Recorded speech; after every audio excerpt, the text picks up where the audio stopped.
O presidente Lula faz uma declaração extremamente preocupante hoje no Café com Jornalistas. Respondeu um monte de pergunta, mas ele falou sobre a taxa de juros e o Banco Central. Dá uma olhada, eu vou trazer 3 cortes aqui e no final, pessoal, prepare-se. Ele fala algo que eu considero extremamente complicado de escutar de um presidente que em pouco tempo pode mudar o rumo da economia. Dá uma olhada. A dívida pública do Brasil, bruta, é exatamente 74,3%.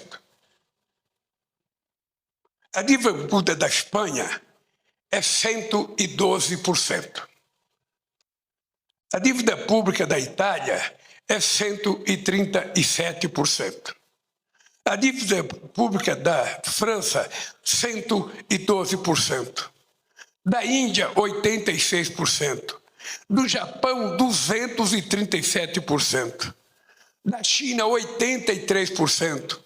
E dos Estados Unidos, 123%. Pessoal, essa aqui é a falácia clássica, tá? Você vai escutar um monte de idiota de esquerda que não entende nada de economia. Não, mas como assim? Como o presidente, no caso, né? Não, mas como assim? Porque a Espanha, a participação da dívida no PIB é maior, porque o Japão, porque não sei o que, a França, olha só, o Brasil tá super bem, porque a gente tem ali quase 80% do nosso PIB com dívida, então o Brasil tá bem. Galera, olha só.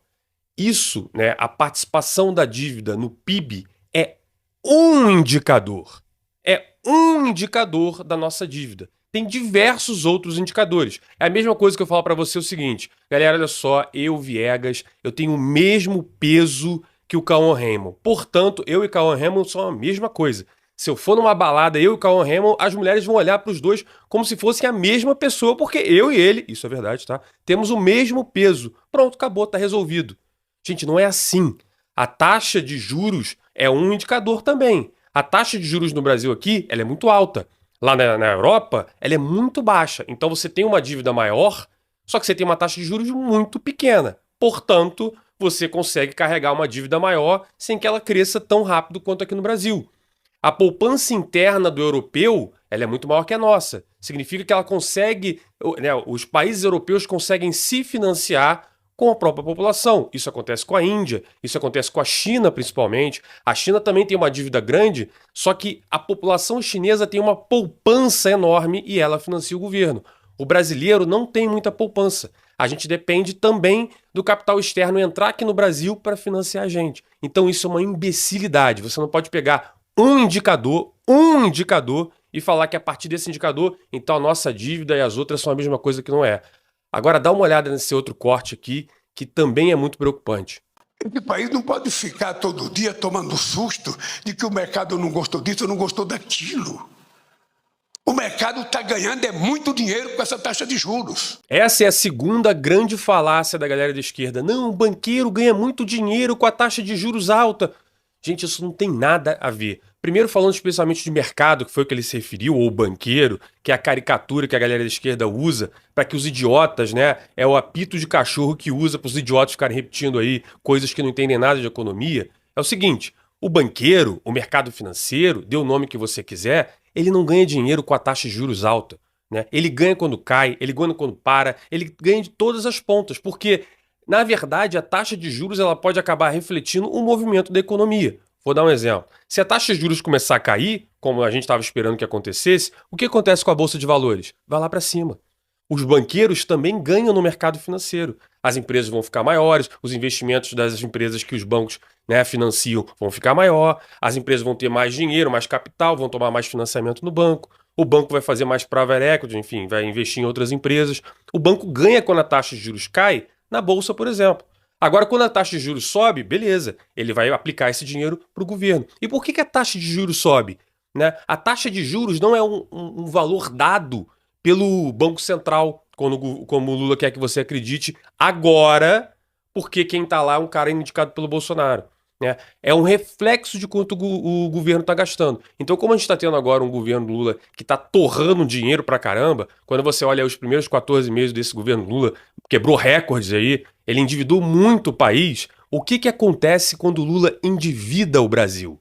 né? O Banco Central tem que ir e pegar esse dinheiro emprestado. Ele não pega esse dinheiro emprestado no banco, né? O Haddad não abre lá, ou Roberto Campos Neto, o aplicativo do banco, do Itaú Personalité. Amor, me dá o token aí. Ah, brigar qual o token? 352, né? Ah, eu tô aqui no banco, eu tô pedindo aqui 100 bilhões emprestado. Não é assim que funciona, não é igual a você aí na sua casa. O que o banco faz, ele emite título. Ah, então quem compra esse título é o banco? Não!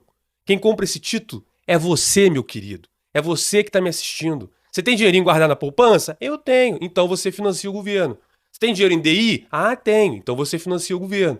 O governo ele emite um título e são os fundos de pensão, são as seguradoras, é você lá com a sua poupancinha. Você quando coloca esse dinheiro lá no banco e o banco te dá um rendimento aí hoje de quase 1% ao mês, você acha que o banco tira esse dinheiro e te dá por quê? Porque ele é muito brother seu? Não. Porra, Itaú é meu camarada, eu boto lá meu dinheirinho no Itaú, no Santander, os caras no final do mês me dão 1%, a troco de nada. Caramba, o banco é muito teu brother. Só que o banco te dá 1%, mas ele pega aquele dinheiro que você colocou lá e ele empresta pro governo. É por isso que você ganha 1%. Quem te deu esse 1% não foi o banco, foi, na maior parte das vezes, o próprio governo, né? Porque o banco nada mais faz do que colocar esse dinheiro à disposição do governo. Então, na verdade, quem financia o governo é você. Então, o que ele tenta fazer ali é embaralhar a sua cabeça, é tentar jogar a culpa no banco, no banqueiro, no mercado financeiro, que é culpa dele. O Lula está gastando mais do que arrecada. O Lula está endividando esse país. E por conta disso, a taxa de juros tem que subir. Se ele parar de endividar, como eu falo aqui desde sempre, o que acontece? A taxa de juros vai poder cair. Simples assim. Agora, olha esse último corte. Esse aqui é preocupante, pessoal. Esse aqui, olha que na volta eu vou dizer por que eu estou extremamente preocupado com essa declaração de hoje aqui. Dizendo isso, eu tenho toda a paciência do mundo, porque eu tenho que esperar até dezembro para mudar o Banco Central. Pois é, galera, isso é extremamente preocupante. Quando o presidente diz que não, em dezembro eu vou botar uma pessoa lá, ele está matando a independência do Banco Central. Quando o Bolsonaro lá botou o Roberto Campos Neto, ele colocou um cara extremamente qualificado, que em tese tem toda a autonomia para tocar o Banco Central. O Roberto Campos Neto foi eleito o melhor presidente de Banco Central do mundo por vários anos aí. Salvo engano, os 2 anos que ele está aí, ele foi eleito o melhor presidente de Banco Central do mundo, né? Você pode ter crítica a ele poderia ter feito assim, poderia ter feito assado, mas ele está sendo extremamente responsável nos movimentos dele. Quando o Lula fala que ele vai botar o cara dele, que cara é esse? Muita gente fala do Galípolo, tá? Não, é Galípolo, sei lá. Não, ele que vai entrar, ele que vai fazer, não sei o quê. Assim, mas ele é um economista que tem o seu nome, ele tem sua respeitabilidade. Se ele entrar e fizer o que o Manteiga fez lá atrás, né, aquele governo da Dilma, jogar os juros lá embaixo no fórceps, não, baixa os juros que vai resolver o problema, o que vai acontecer é que a inflação pode disparar, né? E quando a inflação dispara, você tem uma recessão enorme. Isso aconteceu com a Dilma, tá aí. Entra no YouTube, aí olha o que a Dilma fez.